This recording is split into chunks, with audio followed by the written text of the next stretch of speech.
straightforward. Some of them are not. Particularly the business programs, because most businesses it would apply on a case-by-case basis, and so there's a lot of terms that may need to be considered in order for you to get that access. But I will talk about what these programs are and how you can take advantage of these programs right now in order to fund what you need for your business to succeed. So for Canada, from an individual standpoint, they provided what is known as the Canada Emergency Response Benefit. It's a $2,000 taxable benefit to those individuals affected by the COVID-19 pandemic. They've increased temporarily salaries for low-income workers, and also provided a top-up for GST credits for those that are in the low-income category, and are also working with banks for individuals that have mortgages to see if they can provide them up to 6 months of mortgage deferrals. For businesses, the Canadian government as well as the U.S. government are very similar in the types of programs that they're offering. For example, deferring taxes, that's there both in here as well as in the U.S. They have provided wage subsidies. So just last week, we briefly touched upon the Canada Emergency Wage Subsidy, which we're going to be talking about as well shortly. But that would offer you up to 75% if your business qualifies. Up to 75% of your wage bill will be subsidized by the federal government, which is a huge cost that certainly a lot of you could utilize at this point in time. But most businesses do fall under the 10% category, that most small businesses fall under the 10% category. And so even if you're not eligible for the 75%, even 10% will be something of help at this point in time. And also as part of the Canadian stimulus package, they've provided access to credit through the BCAP, which is the Business Credit Availability Program, and they've provided over $40 billion to the BDC as well as EDC, both Crown corporations, and they have specific programs that these two corporations look at on a case-by-case basis to provide funding for businesses.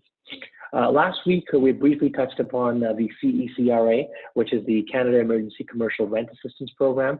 That was because last week the government had announced their intention to introduce it, but didn't give us any details. We have a lot more details on that. We're also going to be talking about that very shortly. The government also has provided $250 million to innovative and early stage businesses, along with young entrepreneurs that can obtain up to $60,000 of worth of funding, which we're also going to be talking about very, very shortly. And then the Canada Emergency Business Account, which we had discussed quite in length last week, but we're also going to touch upon that very shortly. From the USA standpoint, the individuals have their deferral of taxes, where their tax deadline was now July 15th. Also similar to the CERB, the Canada Emergency Response Benefit, the USA has its economic impact payments, so around $1,200 per person. As long as you meet a certain income threshold, you'd be eligible to receive this funding. And from a business standpoint, like I said, very similar to the Canadian government, the USA government has tax credits for those that are impacted by COVID-19. If you have to if you or your employees have to stay at home to take care of your children because of the result of the daycares and schools being closed, or if you can take care of someone who has coronavirus, you could, your business or your employer or your business can take advantage of these tax credits. They also have an employee retention credit. And one thing we talked about last week was the Paycheck Protection Program. We're also going to be talking about that again this week, but another program that the government has offered is another topic of discussion as part of our presentation today. But firstly, we're going to look at how businesses operating in Canada can access free government money at this point in time. So, as I'd mentioned, the CECRA was the government had announced their intention to introduce it last week, but they've given us more details on this program. But basically, what it is it's commercial rent assistance for commercial tenants that can receive up to 75% of commercial rent subsidized through this program. 50% of it is going to be subsidized by the government, 25% of it by the owner, but there's certain thresholds and certain criteria that need to be met in order to be eligible for this program. But it certainly is a huge benefit because, as you may know, rent as well as payroll, two of the big programs that the governments have looked to subsidize, make up a large portion of the business's fixed costs, and having these subsidized at this point in time is very beneficial, and you could really take advantage of what the government is offering through utilizing these programs. The Canada Emergency Business Account is another, it's a $40,000 loan, which up to 25% or $10,000 of it is forgivable. We talked about it last week, where it's interest-free. There's no minimum monthly payments required, and if you have up to 2.5 years to pay it back. So there's a lot of good the benefits that this program offers. Some of the other topics that I'd like to also talk about on our webinar today is the Northern Business Relief Fund, which is a non-repayable grant that is available for northern businesses. So businesses in the northern territories, Northwest Territories, Yukon, none of it can be eligible for this grant. It's non-repayable. You have to apply for it through the Northern Business Relief Department, and you can get up to $2,500 or up to $10,000 as a result of this. And it's definitely very helpful for businesses who fit that location criteria. The Canada Emergency Wage Subsidy, like I'd mentioned briefly in my last slide, is a wage subsidy that's available for individuals who have met a certain threshold. So if your revenues have decreased by 30% in April or in May compared to last year's April or May, or even if you were to compare it to an average of January and February, depending on what threshold, which reference point you'd like to choose, you could receive up to 75% of wage funding as a result of this program. And then we have the Canada Summer Jobs Program, which right now you can receive up to 100% funding, especially if you're a not-for-profit organization, which is great. We'll discuss about it very shortly in our next slide. But I mean, these programs are in operation for mainly existing businesses. But if you're a new business, there are some options available for you too. Some government programs that'll help you fund your business operations. So firstly, there's the Strategic Innovation Fund, which is offered by the Innovation, Science and Economic Development Canada Department. It's a fund that basically supports projects to advance Canada's medical countermeasures in the fight against COVID-19. So if you are looking to develop a vaccine or some sort of therapy that can help fight against COVID-19, you'd be eligible for this to apply to get funding from this from the Strategic Innovation Fund. Or if you own a business or that manufactures biomanufacturing, or if you're part of a manufacturing entity, so if you prepare masks or manufacture gowns or any sort of PPE with certain criteria, you'd be eligible for this funding. There's applications on a case-by-case basis, but I mean, it's definitely something to consider. Now, what I'd mentioned was in the previous slide was about young entrepreneurs. So young entrepreneurs the government has stimulated the economy by providing up to $20.1 million into this program, which is through the Futurepreneur Canada program. You can receive up to $60,000 as a result of this program with interest. There's going to be interest, but the first 12 months are going to be payment free because of this of COVID-19. The government has decided to provide that relief to individuals that obtain funding through this program. The loans are collateral free, and there's a lot of good benefits for it. As long as you're a business owner that's aged between 18 and 39 years old, you'd be eligible for this program. And like I talked about briefly on the Canada Summer Jobs Program, the Canada Summer Jobs Program, it'll help you if you decide to hire a young employee, so anyone aged between 15 and 30 years through the summer. If you'd like to hire any of these individuals, you'd be eligible to receive up to 100% funding to cover their salaries. So now is a good time to look for individuals that you may want to groom to build your organization for the future. And this is some funding that'll be available for you through this initiative. But like I said, I mean, we obviously have limited time on this webinar today. But if you'd like to learn more about this, I would encourage you to reach to either myself or even a professional that's knowledgeable on these matters to help ensure that you meet the eligibility criteria before applying for any of these grants. And moving on to the U.S., last week we discussed a program that the USA has unveiled as part of its response to the COVID-19 pandemic. This was a Paycheck Protection Program where you can receive forgivable loans. Up to 100% of it can be forgivable. And similar to the CEBA, you'd have to apply through your financial institution. It needs to the funds need to be utilized primarily for payroll or mortgage interest, rent, utilities, basically fixed costs. And you'd be eligible for applying for this if you meet certain criteria. And obviously you should look into that or reach out to someone that's knowledgeable that can help you obtain this funding. But in addition to this loan, the SBA also has another program which is non-repayable, which I'd like to talk a little bit about this on today's webinar. It's called the Economic Injury Disaster Loan, which is a great initiative. It's basically a financial support program that the government has provided. Again, it is through the SBA, the Small Business Administration Department, where you can receive financial support of up to $10,000. The intention is to help overcome any temporary loss of revenue as a result of COVID-19. And you can also, you're not required to repay any of this loan. You apply for it through the SBA, and I mean, it's a great initiative to help. It's similar to the Canada Emergency Business Account in that you don't have to, or at least up to $10,000 is not required to be repaid, and it can certainly be very, very helpful at this point in time during this pandemic.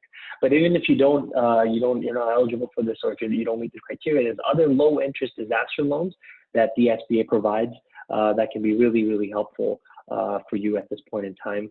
And so again, we recommend you reaching out to a professional accountant to assist you with applying for this loan. And we certainly recommend you look into this program because it'll give you access to free government money that can help your businesses cover their operating expenses during this pandemic. So similar to last week, just a quick note on other funding that's available that's specific to fighting COVID-19. In addition to federal funding, the municipal governments such as San Francisco, New York City, and New Jersey have all offered various loans to help businesses within those locations receive funding to help them operate at this point in time. But for example, San Francisco, through the San Francisco Hardship Emergency Loan program, which is on the next slide, you'll see that it's the loans can be made up to $50,000 with terms of up to 6 years. And New York City is providing loans of up to interest. Very good program here. That's an interest-free loan. So up to $75,000 can be received if you're in New York City. As long as you're eligible, you can receive this funding. And New Jersey is also has a $10 million program which provides very low interest loans for businesses and not-for-profits for up to $100,000. So in short, there's a lot of government funding options available to businesses, and all levels of government are doing what they can to help businesses during these unprecedented times. In addition to government funding, large organizations such as Facebook, Amazon, Google are all doing what they can to provide financial assistance to businesses and not-for-profits. Facebook has a Facebook Small Business Grants Program, which is committed to where they have committed to offering up to 30,000 small businesses with over $100 million in cash grants and Facebook advertising credits. It's provided to businesses in over 30 different countries. So if you have a global business, you may be eligible for this program. Amazon has its Neighborhood Small Business Relief Fund, primarily to neighborhoods in Seattle that were firstly affected by the COVID-19 pandemic. And Google has the Google Ad Grant Program, which will definitely help you, provide marketing, the necessary marketing at this point in time. And one thing I'd like to again stress about, I talked about it last time, is that during these times, I would say, and this is what I've been telling my clients as well, is that it's very important not to take your foot off the gas pedal. Continue to maintain or even increase your market share if you can. Market your business. Take the time to look at ways that you can improve efficiencies in your business, and definitely invest in your business, because if you do it at this point in time, you're definitely going to see a large amount of payoffs in the long run. But other than that, I'd like to thank you again for your time, and I'll pass it back to Brennan. Thank you, Ashwin. Thank you very much. And now we're going to invite Steve, our Senior VP at BreezeMax Web. I like to think of him as a genius in business. He always has the right thing to say. So, Steve? Thanks, Hannah. You're far too kind. It's true. First, I just want to say to everybody, thanks again for joining the call. I know that I get a ton of value out of these calls. Everything from Brennan walking us through examples of clients that we're working with and what they've been doing, not just for COVID-19, but just overall business strategy. And of course, Ashwin, again, an amazing job, showing us, putting some light on a lot of these government funds that are available. The whole point of these calls is so that everyone on the webinar right now, so that you can see if any of these hints, tips, or best practices can apply to what you are doing right now. And sometimes flushing out those ideas in your head, that's what we're here for, is to bounce those ideas off of one-on-one. So whether it's if you want to keep your staff working with the paycheck protection style grants, if you're looking to say build out a new branch of your business, a very popular brewery here, Parallel 49, received the innovation grant because they took a couple of their vats and stopped making beer and started making hand sanitizer and disinfectant to give away as a charitable donation to different hospitals and businesses around the area. Or whether it's something like the Google grant or the Facebook business subsidy that's going to help you continue to market your business and get more of that market share and acquire new customers during this pandemic. So there's so many options out there for all of us to tap into. And sometimes coming up with a structured plan, it's a good idea to bounce those ideas off of somebody like Brennan or one of the other reps at BreezeMax Web. So again, I hope you've all had a chance to put some thought into how these things can impact your business, and you continue to get some value from these. As usual, always looking forward to seeing new faces on the call as well as the returning faces. So thank you so much. Thank you again for spreading the word of these webinars. Thank you, Steve. So Ashwin, we have a question here from Steve Gregory, all the way from Australia. So what is an average budget for a Google campaign? If a client want to get BreezeMax Web to manage their campaign, is that a retainer fixed fee or something else? Yeah, so that would actually be a Steve question. Steve, you want to jump in on that one? Yeah, absolutely. A great question. So unfortunately, there's no simple answer to what an average Google budget would be. Every single business owner, even business owners that are in the same business, I say 10 business consultants or 10 different plumbers or 10 different divorce lawyers, to Brennan's example earlier, every single one of those business owners is going to have a different set of needs and goals. Once we understand what those goals are, say something as simple as, I want to get 10 new leads per day, or a simple goal like, I would like to increase my sales revenue $50,000 per month. Once we know what those goals are, then we can recommend a very specific and accurate budget to help accomplish those goals.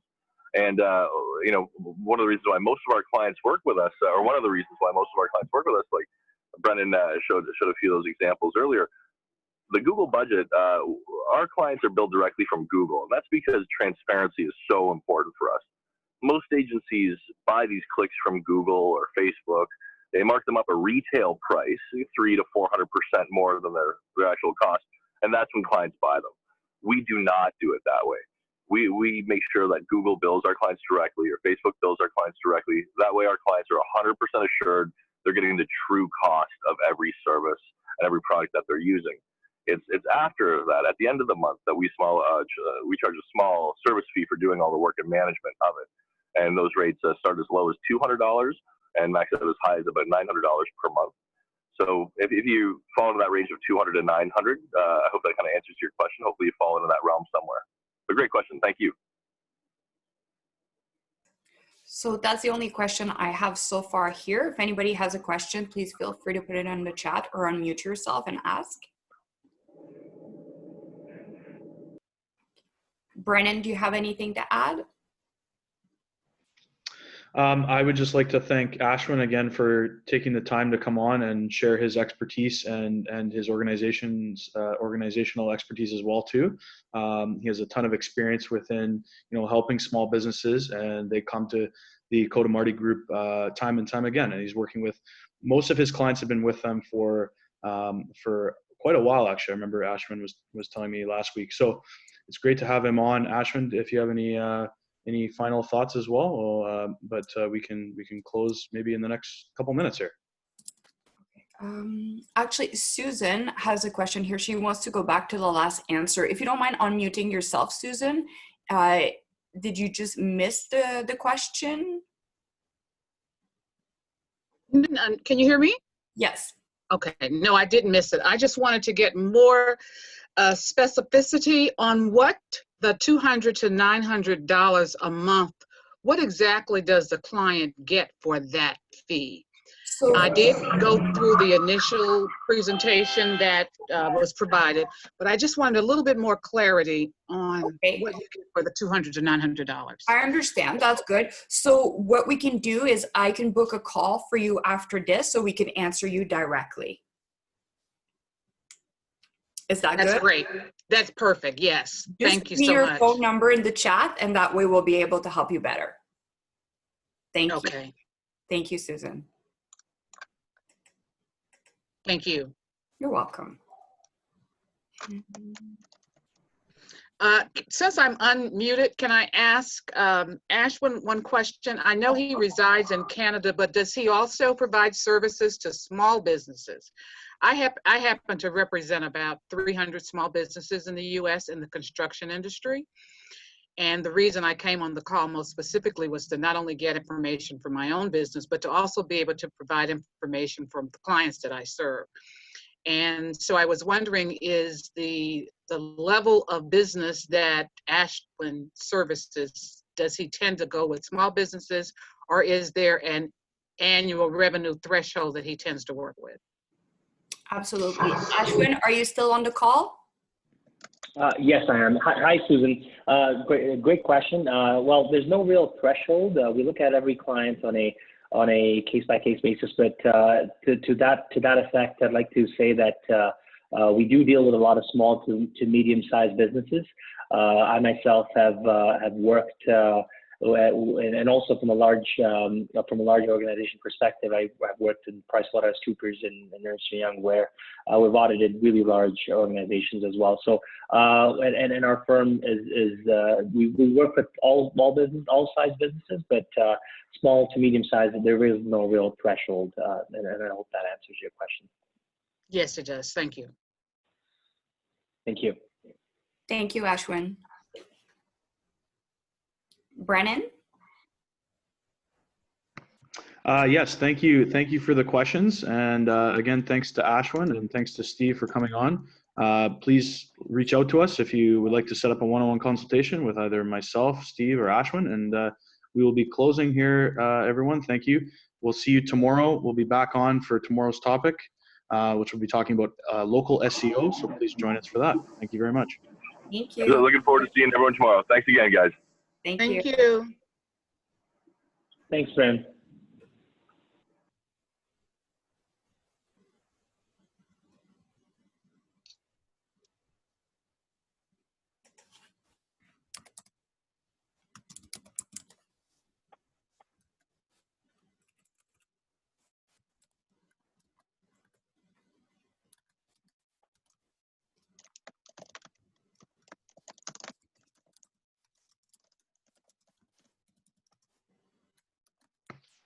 All right, Anastasia, I'm going to close the call. I saved the chat.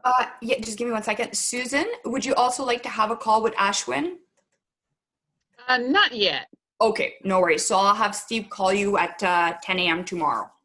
Okay, that sounds great. Central time. Yes. All righty. Thank you. Thank you, Susan. Bye-bye. Bye.